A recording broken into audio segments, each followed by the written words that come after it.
Eu sou Idamis Lescovar, trabalho com psicologia clínica há quase 30 anos. Trabalho com crianças, adolescentes, adultos, casais e família. E hoje a gente vai estar falando sobre o desenvolvimento infantil.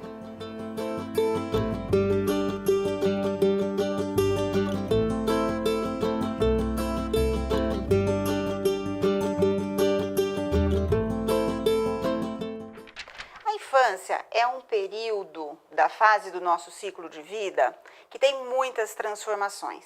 Vamos pensar que um bebezinho que acabou de nascer, ele vai se tornar uma criança de 10 anos. Então, todas as transformações que ocorrem nessa fase do ciclo de vida faz parte da fase da infância. Então, vamos pensar que o bebezinho nasceu e ele é um serzinho completamente dependente de seres adultos para cuidar do aspecto físico e do aspecto emocional. Então, nessa interface entre as necessidades físicas e emocionais deste bebê e o que o meio ambiente pode trazer para ele, com atrasos, com não atrasos, nessa interface que o bebezinho vai se desenvolvendo e a psique vai se transformando. Então, nós temos um potencial biológico que vem com essa criança, as necessidades dela de busca da vida, e nós temos um meio ambiente que vai com seus educadores e as pessoas que cuidam desta criança, né, pais, educadores, enfim, trazendo um componente da cultura desse local que a criança nasce. E nessa interface entre essa biologia e essa cultura, vai se dando um novo aspecto vai se iniciando dentro da criança, né, que vai se estendendo na medida que ele vai fazendo mediações. Então, a primeira estrutura fora da criança que faz a mediação é o adulto. É o adulto que já tem essa parte intermediária, digamos assim, que faz essa gestão, que vai fazendo e vai trazendo para essa criança essa possibilidade, esse jeito de lidar com os conflitos e com as necessidades.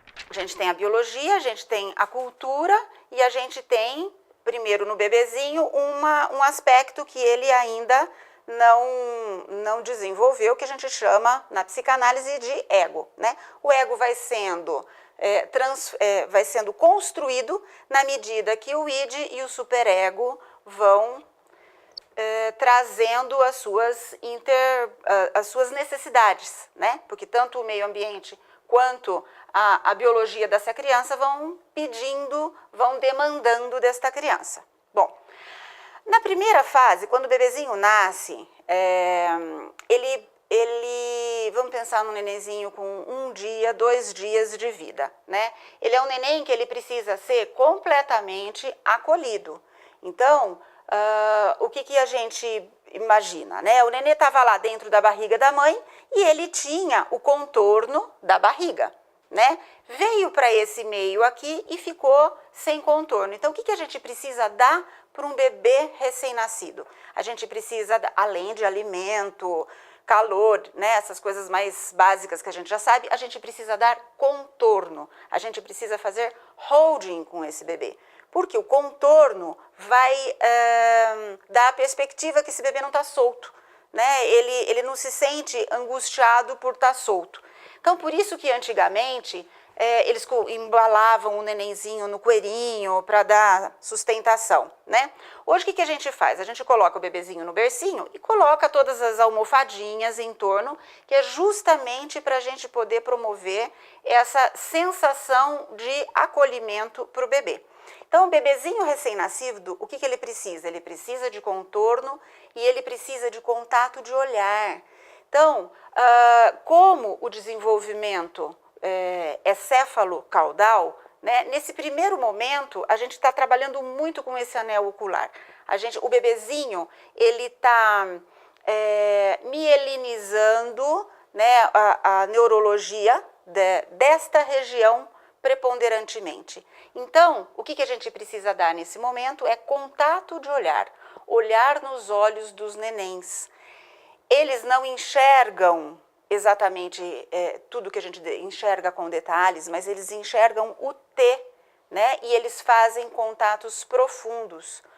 Os bebezinhos, eles têm mais potenciais do que a gente pensava no passado, né? Então, o que a gente precisa? Fazer contato de olhar. Quando a gente consegue fazer esse contato de olhar, essa criança no futuro, ela vai ter mais condições de dar foco para o que ela precisar. Foco para estudo, foco para a vida. Por quê? Porque o foco começa a ser trabalhado nesses primeiros momentos de vida. Então, a gente está falando dessa primeira parte, que é uma parte super do bebezinho, super pequenininho. Aí o bebê vai se desenvolvendo, vai mamando, vai interagindo com o meio ambiente e vai encontrando objetos interessantes e agradáveis. E o que ele vai fazer? Trazer para a boca. Então, esse segundo momento é o momento que o neném traz os objetos para a boca, né? Então, como o desenvolvimento é cefalo-caudal, está descendo. Então, ele vai... Essa zona erógena, ela é muito observada, muito explorada pelo bebê nesse momento. O bebê pega o pezinho, põe na boca, põe a mão, tudo que ele encontra ele põe na mão. Enquanto educador, enquanto adulto, o que a gente precisa propiciar? A gente precisa propiciar não objetos perigosos, né? E a gente precisa propiciar objetos diferentes para que ele possa explorar o mundo nessa região. Depois que o bebê começa a ter um pouco mais de motricidade, ele vai passar da boca para o mundo. Então, o que ele vai começar a fazer? Ele vai sentar, ele vai observar melhor e ele vai se dirigir ao mundo, né? Se dirigir ao mundo é ter impulsos para a vida, né? Impulsos para conhecer as coisas interessantes aqui do mundo ambiente. Então, o que ele vai? Ele vai desenvolver a locomoção, né? E aí, o que enquanto educador, a gente precisa? A gente precisa, vamos ver como é que a gente faz, né? A gente vai dizer para essa criança que esse mundo é perigoso, que tudo é perigo, ou a gente vai propiciar um mundo onde ele possa explorar a sua motricidade, explorar a sua curiosidade e ir em direção ao mundo de uma forma possível e confortável, ou a gente vai passar para essa criança que tudo é perigo. Se ele for subir uma escadinha, ele, não, é perigoso, né? Então, como é que o adulto vai trazendo esse contexto cultural para a criança? Os impulsos de exploração do mundo são dados pela biologia dessa criança. Isso acontece em todas as culturas. Agora, o como essa cultura é apresentada para a criança, isso depende do adulto, né? Então, vamos continuar nesse passeio. A criança ela já engatinha, ela já vai buscar o mundo, ela já sobe as escadas, ela está tendo inputs desses adultos em torno dela para ela continuar em sua curiosidade de uma forma que ela confie em si ou não. Porque aí a gente já começa a deixar uma criança insegura ou não.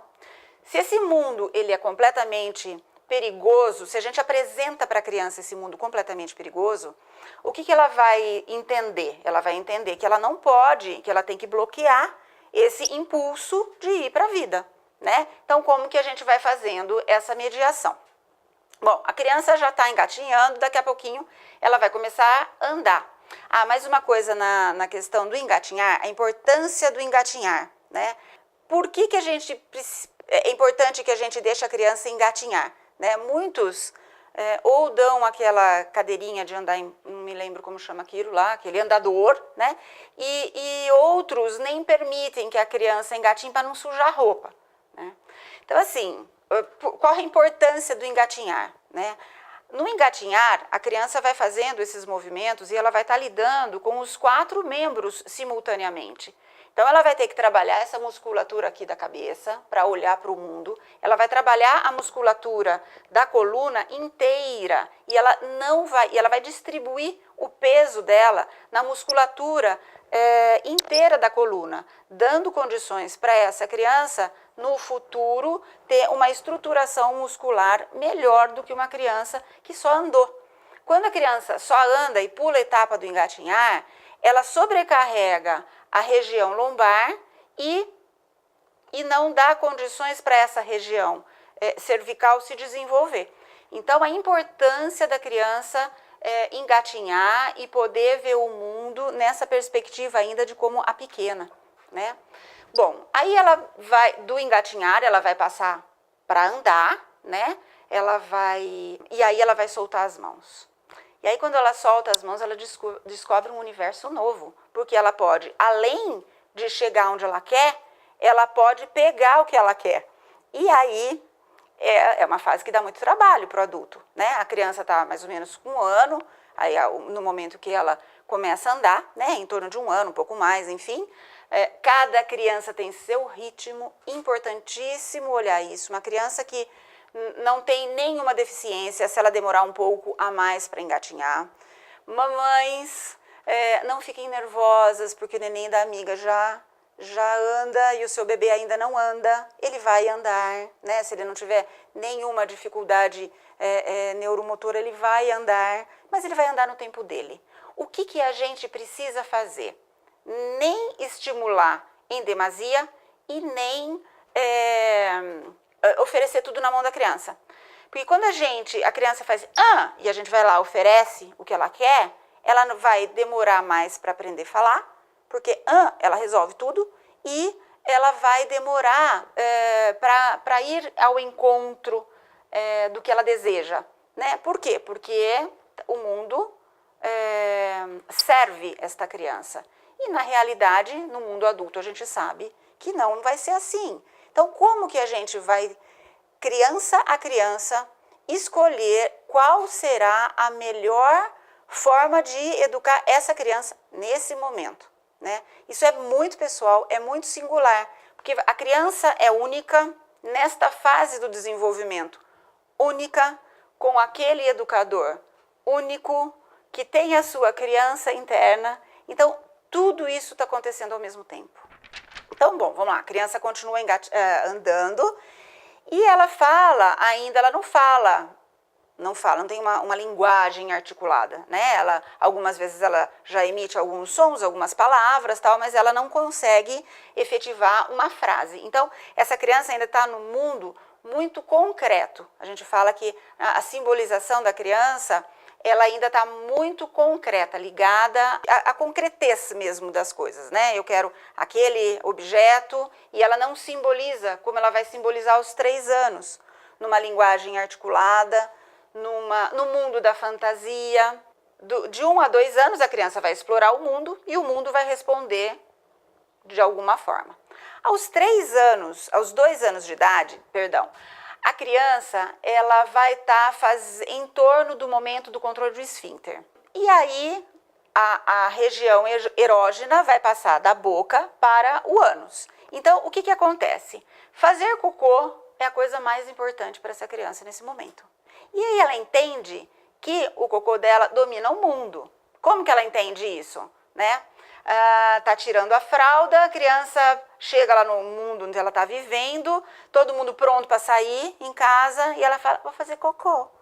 E aí o mundo para esperar a Vossa Majestade fazer cocô, né? Por quê? Porque a gente está fazendo o processo de desfraldar, a gente não pode interferir nisso, então a criança começa a entender que o mundo começa ela consegue controlar esse mundo. Né? Ela consegue controlar o cocô dela e ela consegue que horas que ela faz, que horas que ela não faz, e depois ela consegue controlar as pessoas através disso. Então ela se sente muito poderosa, né? E é uma fase que ela já anda, ela fala, ela tem o controle do xixi e do cocô, ela se sente muito independente, né? Mas ainda ela não está tão independente assim, né? E nessa fase dos 2 anos, é uma fase onde as crianças, acontecem muito as mordidas nas escolinhas. Por que as mordidas? A criança não está poderosa? Ela já domina muitas coisas, ela quer aquele brinquedo, ela vai lá e pega. O outro está na mesma fase, vai lá e pega também. E aí o que acontece? Como ela ainda não tem uma fala articulada e ela não tem uma clareza de como poder colocar para fora o desejo dela através da fala, ela vai naquilo que ela conhece, a motricidade. Então, ela bate, ela morde, porque aí ela consegue aquilo que ela quer, o brinquedo que ela está desejando, né? Então, essa fase é muito comum. Como é que a gente pode ajudar a criança a se organizar nessa fase? Falando para ela, transmitindo aquilo que ela não consegue ainda articular. Ó, você quer o brinquedo, mas o seu amigo também está querendo o brinquedo. Então, a gente vai organizar um momento para um e para outro, né? O adulto tem esta função de trazer para essa criança a mediação. É ele que primeiro vai ter que fazer a mediação, né? Então, não é a criança não vai e morde o amiguinho porque ela é ruim, porque ela é má. A criança morde o amiguinho porque ela tem motricidade, ela sabe que ela tem, ela quer aquilo, e ela vai e ela pega, né?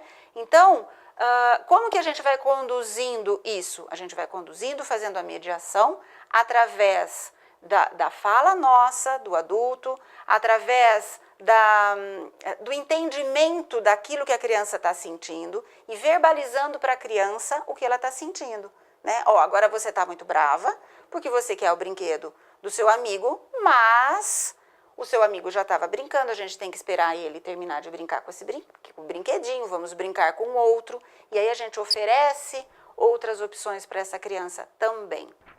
Então, muito comum nessa fase dos 2 anos, que também é a fase do controle do esfíncter, são as mordidas e as brigas na escola, né? 2 anos e meio, 2 anos e meio, um pouquinho mais para frente, antes ainda da fase simbólica, a birra começa a acontecer com um peso maior, né? Por que birra, né? Porque o que é a birra? A birra é quando eu ainda não tenho recursos para organizar o meu sentir, e aí eu quero algo, tive uma interrupção, não posso querer esse algo, não pode, e eu não tenho recursos para lidar com isso agora. O que eu faço? Eu uso um recurso infantil, que é chorar, me socar no chão, socar a cabecinha do meu amigo, né? Então, a birra, ela é uma resposta ao meio ambiente impulsiva, né? E onde eu não tenho a possibilidade ainda, enquanto criança, de ter uma elaboração com tudo aquilo que está acontecendo. Então, o meu impulso sai purinho para fora, né? E eu uso um recurso anterior, um recurso infantil, para poder obter aquilo que eu quero. Se a gente, enquanto educador, nesse momento da birra, encontrar a nossa criança birrenta interna e essa criança for usar os recursos, ela vai usar o mesmo recurso, que é o quê? O recurso da birra. Então, a criancinha fica birrenta e o adulto que conduz fica birrento também. Então, também agora eu não vou dar isso para você. Você fez isso e eu não vou dar aquilo. Outra criança birrenta, né? Então, na verdade, quem está tomando a ação é a criança interna daquele adulto, né? Então, as birras, elas são esperadas, faz parte do ciclo do desenvolvimento da criança, e o mediador pode dar ferramentas à criança, também conversando com ela e também colocando as coisas num determinado momento. Você vai poder querer aquilo, mas fale para mim o que você precisa. Você já é capaz de falar. Então, agora você aguarda, você fala, o adulto tem que estar muito calmo e não se misturar com a birra da criança. Então, a gente já falou da agressividade, a gente falou da birra, a gente falou do controle do esfíncter, e a gente precisa falar um pouquinho, acho que, da fase simbólica, né, aos 3 anos. O simbolismo na criança, ele vai acontecendo na medida que ela vai entrando também em contato com o mundo externo e com o seu mundo interno, né? E o simbolismo se dá, primeiro a gente vai lendo as historinhas para as crianças, as historinhas com frases muito curtas e livros que não têm história necessariamente, né? No comecinho lá, com 2 aninhos, 1 aninho e meio, a gente lê historinha, mas não lê histórias para as crianças. Depois as crianças vão tendo curiosidade por uma outra história, ela já consegue prestar atenção em um filmezinho de desenho, e aos 3 anos essa criança já está simbolizando. E aí é uma fase muito deliciosa, porque a gente consegue fazer uma interação com a criança muito lúdica, né? Então, a gente consegue brincar de coisas diversas com essa criança, porque ela entra na onda e ela vai criando. E é muito divertido, a criança é muito criativa. Ela ainda não está submetida pelas necessidades desse mundo adulto, então ela é muito criativa. E nesse momento, o que a gente precisa fazer? Dar asas à imaginação dessa criança, né? A gente precisa oferecer recursos para essa criança poder continuar criativa. Então, são possibilidades de fazer, construir fantasias com ela, fantasias para ela vestir, de repente uma caixinha vira o bercinho da bonequinha, e essa capacidade plástica, simbólica da criança para ela poder se tornar, no mundo adulto, um adulto criativo, né? Um adulto que não é criativo é um adulto que nesta fase do ciclo de vida não pôde, ele foi muito cortado, ele não pôde, ele aprendeu naquele momento que ele tinha que matar essa criatividade, né? É claro que a gente não vai, quando um menininho ele é o Homem-Aranha e ele vai pular do mezanino, é claro que a gente vai dar limite para essa criança, né? De fato, ele não é o Homem-Aranha e ele vai se estatelar lá embaixo, mas ele pode ser o Homem-Aranha no sofá, por exemplo. Então, como é que o adulto também vai fazendo esta mediação, tá? Essas fases são extremamente importantes da gente observar, são fases dadas pela biologia, e o adulto precisa o quê? Reconhecer em si a sua criança interna, reconhecer o fio da meada que o conduz para educar desta forma ou de outra forma, né? E aí, educador, né, o adulto, o que eu entendo? É o educador, é o professor, é o psicólogo, é o terapeuta, é o fisioterapeuta, é a avó, é a funcionária em casa, todas as pessoas que entrem em contato com essa criança, né? Então, entender que essa biologia existe e ela vai se dar necessariamente, tá? Porque somos biologicamente determinados nessas situações, né, do controle de esfíncter, enfim, dos processos simbólicos, né? Porque é neurológico também. E como é que a gente vai fazendo a gestão da nossa criança interna? O que a nossa criança interna foi atendida? Ela foi atendida? Ela não foi atendida? Quais são as nossas necessidades? E por que é que às vezes a gente deixa de ter paciência com as crianças? Alguém teve paciência com a gente? Então, quando a gente perder a paciência com uma criança, vamos lá para a nossa história, né? Eu fui atendida nas minhas necessidades, não nas necessidades déspotas, né, tiranas, né, da criança, que quando ela se torna a rainha, né, mas assim, nas necessidades de prontidão para o meu desenvolvimento fisiológico e emocional. Então, o meu convite é esse, a gente sempre está fazendo esta ponte, a gente sempre está buscando a nossa criança interna quando a gente está em contato com uma criança que precisa ter alguns suportes para a gente conduzi-la através das fases do desenvolvimento infantil.